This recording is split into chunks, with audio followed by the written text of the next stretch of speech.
Hello everyone, today we will talk about how to fix or how to solve the problem of JustWatch app. You will click on settings.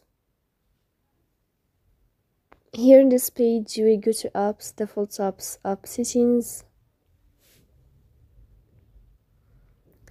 On above you will search about JustWatch app and you can click here.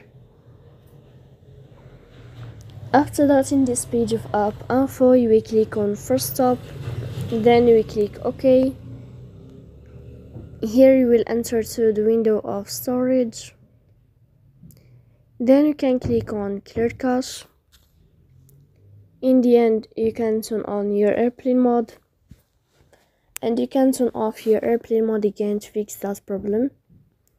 So please don't forget to support us by like and subscribe. See you next time.